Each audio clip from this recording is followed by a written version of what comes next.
নমস্কার। দেখুন, আমি আমার চ্যানেল থেকে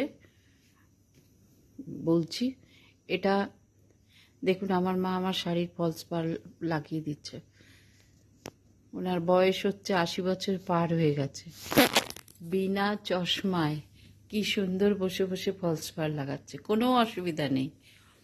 ওই যে বলে না, খেতে হবে, বেঁচে থাকতে গেলে আমাদের খেতে হবে, নিশ্চয়ই খেতে হবে, কিন্তু সঠিক খাবার খেতে হবে। উনি সম্পূর্ণ নিরামিষ খান, জন্মে কোনোদিনও আমিষ খাননি। হতে পারে, আমি ভাবি যে এই বয়সে চোখ কী করে এরকম আছে। আমিও জন্মে থেকে নিরামিষ খাই, কিন্তু আমার চোখে পাওয়ার আছে খুব সামান্য। তাও সেটা মানে ক্লাস 7-এর চশমা, কিন্তু এখনও সেই একই পাওয়ার আমার চোখে আছে। আমি পড়াই বলে আমার ওইটুকু পাওয়ারই চশমা না পড়লে চলে না। কিন্তু দেখেন, কোনো অসুবিধা হচ্ছে না। হচ্ছে না না, মোটামুটি দেখতে তো পাই। শুনছে সুতো পড়াতে সেটাতেও কোনো অসুবিধা নেই। বিনা চশমায় কি সুন্দর শুনছে, সুতো পড়ায়, বসে বসে সেলাই করে।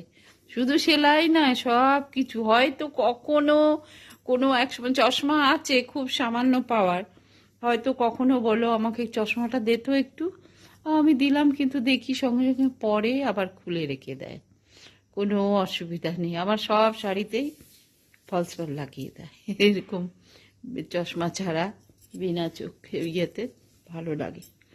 ঠিক আছে, এইটা একটা ভালো মেসেজ দেওয়ার ছিল আমার, এটা সবাইকে দিচ্ছি। আসলে কি, কিছু কিছু খাবার আছে আমরা বুঝি না। সবাই এখন বললে ভালো লাগবে না, সবাই বারণও করতে পারা যায় না, কিন্তু কিছু খাবার আছে যে খাবারগুলো খেলে চোখের প্রবলেম হয়। সবাই ভাবে শরীরের জন্য খায়, কিন্তু ওটা যে চোখেরও এফেক্ট হয় সেটা তো সবাই বোঝে না। আমাদের যেমনি, আমাদের মোটামুটি কারোরই চোখে কোনো প্রবলেম নেই। সবারই, যদিও যাদের যাদের আছে তাদের খুব সামান্য পাওয়ার, খুব সামান্য পাওয়ার। এক একজন দেখি কত পাওয়ার, চোখে কতটুকু, ছোট ছোট বাচ্চা থেকে, খুব কষ্ট লাগে দেখে। এটা তো হয়তো খাবার জন্যেই হয়, তাছাড়া আর কি কারণে হবে? এতটুকু বাচ্চার চোখে কত পাওয়ার। ঠিক আছে, আবার পরে অন্য একদিন বলবো, আলোচনা করবো এসব নিয়ে। রাখলাম আজকের মতো।